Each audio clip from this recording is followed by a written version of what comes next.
이제 실무의 구분을 보면 이렇게 되어 있어요. 기초 정보 입력, 일반 전표 입력, 메인 매출 전표 입력, 오류 수정, 결산, 도회. 기초 정보 입력 어려운 문제가 하나가 있긴 한데 계속 알려드릴 거예요. 그러니까 요거는 걱정 안 하셔도 되고, 일반 전표 요게 지금까지 한 겁니다. 그 다음에 오류 수정도 이제 틀렸던 거 마저 고치기만 하면 돼요. 결산 회계 2급에 있었던 거고, 조회도 회계 2급에 있었던 거예요. 요건 만약에 여러분들이 ERP를 하셨다라고 하면 요건 그냥 하실 수 있어요. 그러면은 새로 추가된 파트가 뭐가 있냐라고 하면은 요 메인 매출 전표입니다. 얘는 회계 2급에 없었고 새로 추가된 거예요. 그냥 일반 분계를 하는 게 아니고 유형 분류를 먼저 한 다음에 이제 분계를 시키는 거예요. 지금 분계 자체도 힘든 사람한테 요걸 하라 그러면 난이도가 높아지겠죠. 그래서 이 메인 매출 전표는 애지간하면 난이도가 그렇게 높지 않아요. 그럼 여러분들은 뭘 잘하기만 하면 되냐? 유형 분류만 잘하면 돼요. 이게 어떠한 유형이고 어떻게 분류를 해야 되고, 그것만 하면은 50%는 이미 맞고 들어간 거예요. 그래서 오늘은 유형 분류를 조금 하도록 하겠습니다. 그래서 이렇게 유형 분류를 하는데요. 제일 먼저 이제 매출하고 매입을 구분을 하는 거예요. 이게 뭘 구분을 하는 거냐면요. 여러분들이 물건을 사게 되면요, 기본적으로 이제 세금이라는 게 붙어요. 삼각김밥을 하나 사 먹는다 그래도, 아니면 카페에 가가지고 커피 한 잔을 사 먹는다고 해도 10%의 세금이 붙어 있습니다.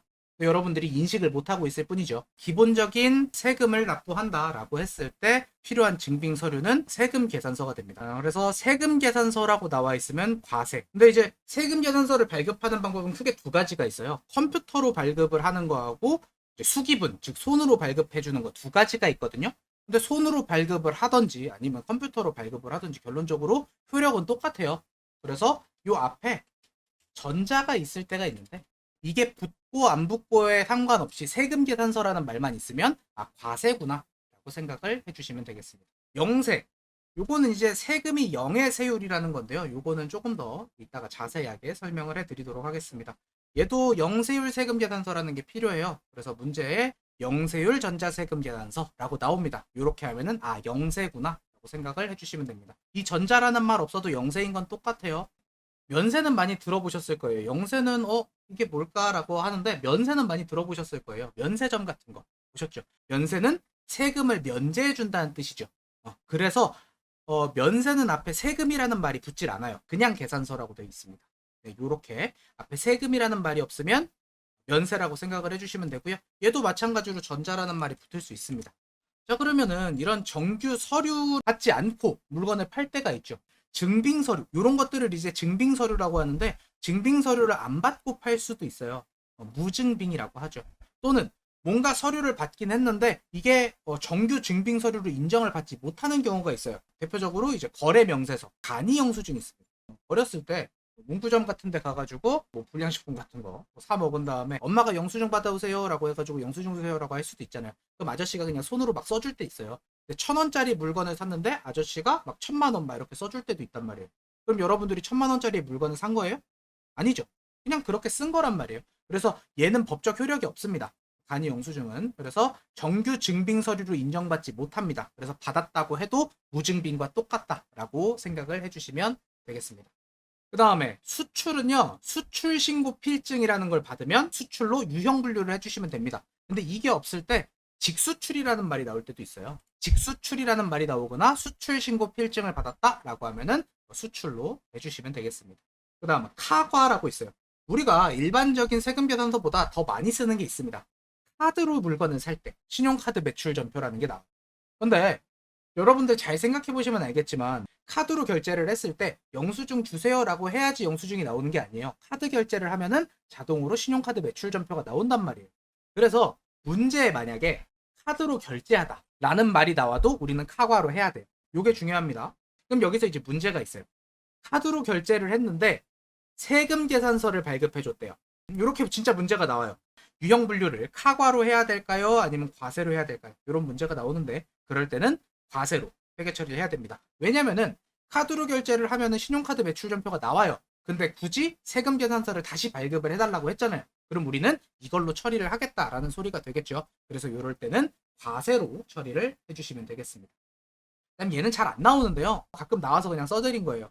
면세 물품을 사면서 카드로 긁을 때가 있어요. 여러분들 마트 가셨을 때 보면은 쌀 같은 거, 가공되지 않은 고기 뭐 이런 것들 살 때 면세로 나와요. 신용카드 매출 전표 보면은 거기 막 별표로 이렇게 표시가 돼 있거든요. 면세 물품은 별표로 표시를 해드립니다. 이렇게 나와요. 그런 것처럼 면세 물품은 따로 표시가 돼요. 그런 거는 이제 카드 면세로 구분을 해야 된다라는 건데, 요거는 여러분들이 구분할 방법이 많이 없어요. 여러분들이 어떤 게 면세 물품이다 아니다 라는 걸 구분을 해야 되기 때문에 요건 난이도가 높아요. 그래서 이거는 문제 나올 때 따로 설명을 해드리도록 하겠습니다. 그 다음에 현과, 얘는 현금 영수증이라는 걸 받아야 돼요. 근데 이 현금 영수증이라는 거는 내가 말을 해야 주죠.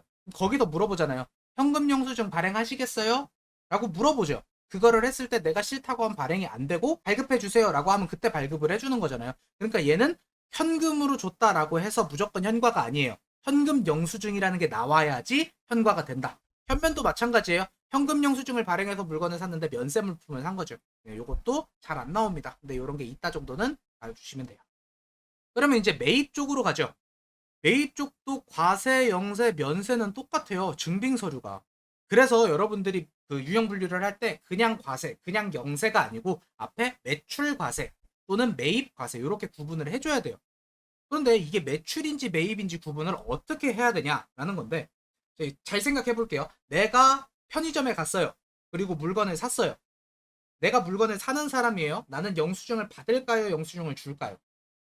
물건을 사는 사람이 영수증을 받죠.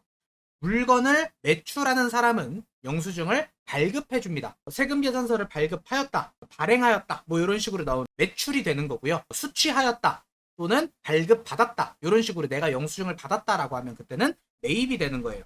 그러니까 내가 받았는지 아니면 발급했는지에 따라서 매입이냐 매출이냐가 구분이 되는 겁니다. 요거 굉장히 중요해요. 이거 틀려가지고 유형 분류가 틀리는 경우도 있어요. 그다음 불공, 여러분들이 가장 피투할 내용입니다. 요거는 조금 이따가 설명을 해드릴게요. 수입은 수입 세금 계산서라는 게 필요합니다. 여기도 당연히 수입 전자라는 게 필요하겠죠. 그래서 수출하고 수입은 좀 달라요. 수입은 세금 계산서가 필요합니다. 요것도 왜 그런지 설명해 드리도록 하겠습니다. 나머지는 똑같고요.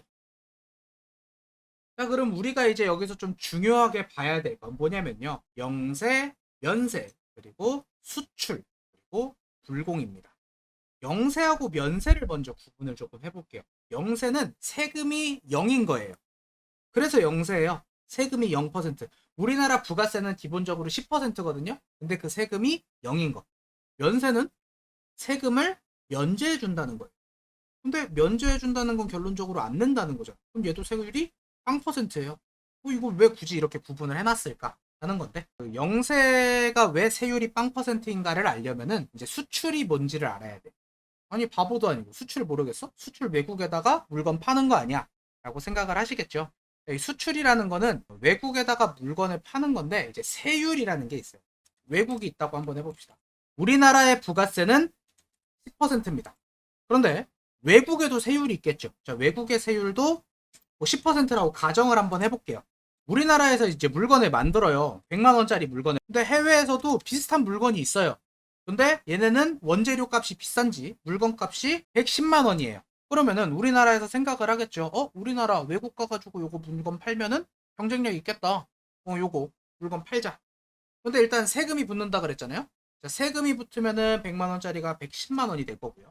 외국은 뭐 121만 원이 되겠죠. 그래가지고 이제 물건을 팔아요. 그러면은 우리는 이 110만 원인 상태로 해외에다가 물건을 팔아요. 얘가 외국에 가면은 외국의 세율이 또 있을 거 아니에요. 그럼 해외 세율을 또 매기면은 110만 원짜리가 다시 얼마가 돼요? 121만 원이 되죠. 자, 일단 가격 경쟁력도 사라졌고요. 얘는 세금을 2번 냈어요. 이중 과세가 된 거죠. 이런 식으로 되면 안 된다는 거죠. 수출을 했을 때에 대한 경쟁력도 사라지고 이중 과세에 대한 부담이 너무 커져요. 우리나라는 소비지국 과세 원칙이라는 게 있습니다. 이건 나중에 이제 부가세 파트 할 때 공부를 할 건데요. 소비하는 나라에서 세금을 부과해야 된다라는 소리예요. 그래서 외국에다가 수출을 할 때는 세율을 0%로 매겨줍니다. 이게 이제 수출이 0%인 이유가 됩니다. 그래서 수출은 부가세가 0%예요. 자, 그럼 여기서 이제 부가세의 특징을 하나 더 알고 가셔야 되는데요. 부가세는 최종 소비자가 모든 세금을 다 부과하는 구조로 되어 있어요. 여러분들이 물건을 하나 사잖아요. 그럼 여러분들은 그 물건에 부과된 모든 세금을 다 낸 거예요. 이거를 조금만 더 자세하게 들어가면요. 매출세액이라는 게 있고요. 매입세액이라는 게 있어요. 우리는 최종 소비자가 모든 세금을 다 부과를 한다 그랬잖아요. 그런데 여러분들이 세금을 낸다라고 생각을 한 적이 있나요? 내가 음료수를 사 마시면서 나 세금 내고 있다. 커피 사 마시면서 세금 내고 있다. 뭐 그런 생각 해본 적 한 번도 없죠. 간접적으로 세금이 부과되어 있어서 그래요. 여러분들이 카드로 긁어보면은 물건값 밑에 10% 부가세라고 따로 써져 있잖아요. 그래서 물건값에 세금까지 포함되어서 낸 거예요. 그러면은 우리가 물건을 파는 사람, 즉 소매상은 우리가 낸 세금을 가지고 있는 거잖아요. 그거는 이제 소매상 게 아니고 국가에다가 납부할 거를 대신 맡아주고 있는 거잖아요. 제조업이 있고 물건을 만드는 제조업이 있을 거고요. 그 다음에 도매상이 있을 거고요. 소매상이 있을 겁니다. 그 다음에 우리 최종 소비자가 있겠죠. 자, 그래서 최종 소비자가 모든 세금을 다 납부하는 구조로 되어 있단 말이에요. 근데 얘는 세금을 받아놨어요. 물건을 팔면서 세금을 받아놓은 거 매출세액이라고 합니다. 그럼 이거는 얘게 아니에요. 얘가 국가에다가 납부를 해야 되는데 보관하고 있는 거잖아요. 급여 지급할 때를 생각을 해볼게요. 급여 지급할 때 세금을 떼어놓고 나머지만 지급하죠. 그거 나중에 납부를 하기 위해서. 그런 거 뭐라 그러죠? 예수금이라고 했었죠. 얘도 똑같습니다. 부가세인데 맡아놓은 세금이라고 해서 부가세 예수금이라고 부릅니다. 그래서 매출세액이 다른 말로 부가세 예수금이에요. 그럼 반대로 얘도 물건을 사와야지 팔 거 아니에요. 소매상이라는 건 도매상한테 물건을 사오는 사람을 소매상이라고 하잖아요. 그러면은 항상 그랬죠. 물건을 구매하면은 세금이 포함되어 있다고. 그러면은 얘도 매입할 때 세액을 냈겠네요. 근데 얘는 최종 소비자가 아니죠. 우리가 이 부가세라는 거는 최종 소비자가 모든 세금을 다 납부하는 구조로 되어 있다 그랬잖아요. 근데 매입할 때 세금 낸 거, 요거는 얘가 내야 될 세금이 아닌데 낸 거잖아요. 내가 얘를 매입해와서 팔았으면은 이 세금은 나중에 돌려받아야겠죠. 그래서 매입 세금을 나중에 돌려받아야 되는 세금이다 라고 해가지고 부가세 대급금이라고 표현을 합니다. 그래서 여러분들이 조금 알게 표현을 하면은 매출세액은 다른 말로 납부해야 되는 세금이다 라고 해서 납부세액이라고 부르고요. 매입세액은 나중에 돌려받아야 되는 세금이다 라고 해가지고 환급세액이라고 부릅니다. 그럼 이 소리를 왜 했냐면은 우리가 지금 수출을 할 때는 세율이 0%라 그랬어요. 수출을 잘 생각해 볼게요. 외국에다가 물건을 파는 거예요. 그럼 최종 소비자가 우리나라 사람이에요? 외국 사람이에요? 외국 사람이에요. 해외에다가 물건을 팔았으니까. 그러니까 최종 소비자가 내는 세금이 몇 %예요? 0%가 되겠죠. 그러면은 얘가 낼 세금도 없는 거예요. 매출했을 때 내가 세금 받은 게 없으니까 얘도 세금을 내면 안 되겠죠. 그래서 얘도 0%의 세금을 냅니다. 최종 소비자가 세금을 내지 않으면 그 앞에 있는 얘는 이제 수출업자가 되겠죠. 수출업자가 0%의 세금을 낸다면 얘한테 물건을 파는 사람도 결론적으로 세금을 내면 안 되지 않겠냐라는 전제가 깔려 있는 거예요. 그래서 수출업자에게 물건을 파는 사람, 이런 사람을 뭐라고 하냐면 영세업자라고 합니다. 그리고 이 영세업자도 세율이 몇 %가 되는 거예요? 0%가 되는 겁니다. 그래서 영세업자도 0%, 수출업자도 세율이 0이다 라고 생각을 해주시면 됩니다. 이게 이제 영세가 0인 이유예요. 그럼 이제 면세는 뭐냐면은 세금을 면제를 해주기는 하는데요. 전체를 다 면제를 해주는 건 아니고요. 부가가치세는 물건에 세금이 맞춰져 있기 때문에 잘 사는 사람들이나 못 사는 사람들이나 전부 다 10%의 세금을 내게 되어 있단 말이에요. 근데 가난한 사람들이 10,000원 쓰는 거하고 부자인 사람들이 10,000원 쓰는 거하고 느낌이 다르죠. 일반적으로 사람들이 살아가는데 기본적으로 써야 되는 물품들 있죠. 쌀, 농산물, 축산물, 수산물, 임산물, 아니면 소금 같은 거 염분 없으면 사람들이 살 수가 없잖아요. 이렇게 기본적으로 살아가는 물품에 대해서는 세금을 완화해주자 라고 해가지고 기본적인 물품에 0%의 세금을 매긴 거, 그거를 면세라고 합니다. 이제 면세는 나중에 다 설명은 하겠지만 여기는 세금을 매겨요. 여기도 세금이 들어갑니다. 그런데 맨 마지막 여기서만 0%의 세금을 부과하는 것, 그런 것들을 면세라고 해요. 그 다음 제일 중요한 거 불공입니다. 불공의 뜻은 뭐냐면요, 불자가 아니 불자를 쓰는 거거든요. 공제받지 못한다라는 소리. 여기서 매입세액의 뜻을 한 번만 더 짚고 가봅시다. 매입세액은 뜻이 뭐였어요? 내가 최종 소비자가 아니기 때문에 나중에 국가한테 돌려받아야 되는 세금. 근데 국가가 너 이런 내역은 돌려주지 않겠다 라고 지정한 몇 개의 항목들이 있어요. 그거를 불공이라고 하는 거예요.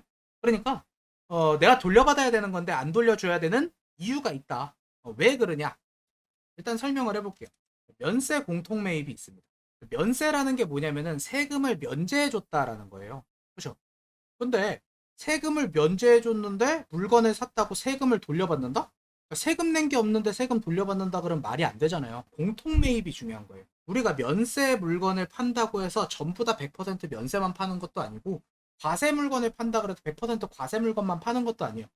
과세 물품이 70% 있고 면세 물품이 30% 정도가 있다. 그러면은 전체 물품 중에서 30%만큼은 공제를 안 해주겠다라고 하는 게 이제 불공, 면세 공통 매입 파트가 됩니다. 그다음에 접대비. 거래처한테 접대해 주는 거. 이것도 공제를 안 해주겠다는 소리예요. 네가 접대를 할 때 쓴 거는 그냥 네가 알아서 쓴 거잖아. 이거는 세금 돌려주지 않을 거야. 라고 해가지고 접대비가 들어간 것도 공제를 해주지 않습니다. 그 다음에 토지의 자본적 지출이라고 해서 토지에다가 추가적으로 들어간 비용들 있죠.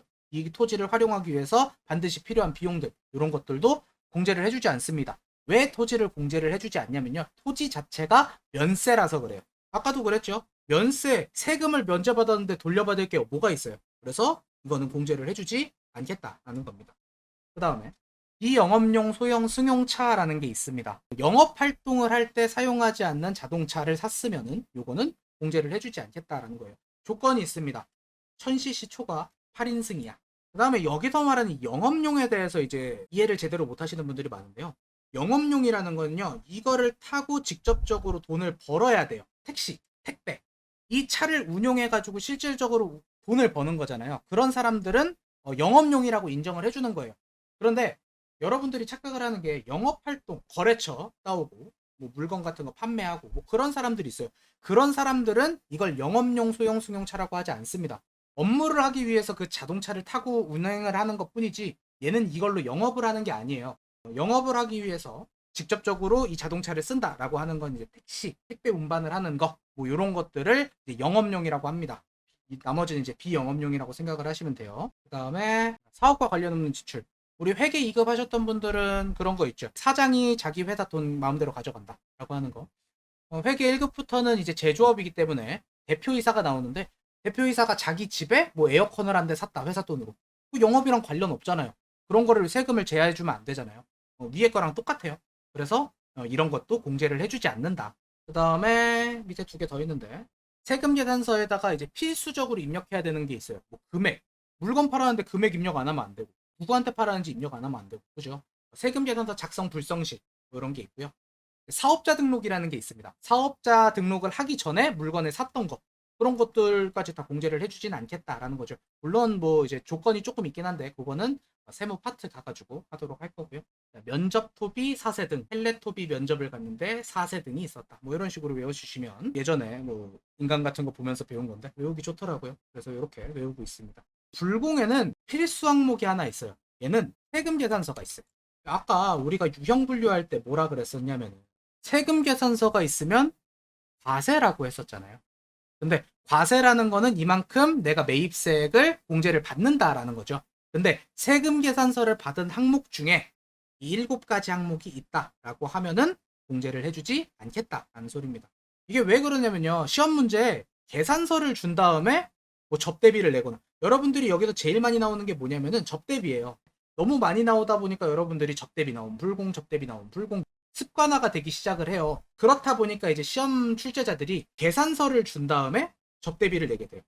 계산서라는 건 뭐냐면은 세금을 면제했을 때, 면세 물품을 샀을 때 이제 면제를 해주는 거잖아요. 애초에 세금을 낸 게 없는데 공제를 한다? 말이 안 되죠. 그래서 여러분들이 일단 제일 먼저 해야 될 거는 세금 계산서가 나왔을 때 불공으로 전환을 한다. 즉 매입 과세가 나왔을 때 다시 한번 살펴보는 거예요. 불공 내역인지 아닌지 다시 한번 살펴보고, 불공 내역이었을 때 불공으로, 아니면은 그냥 매입 과세로 내비두면 됩니다.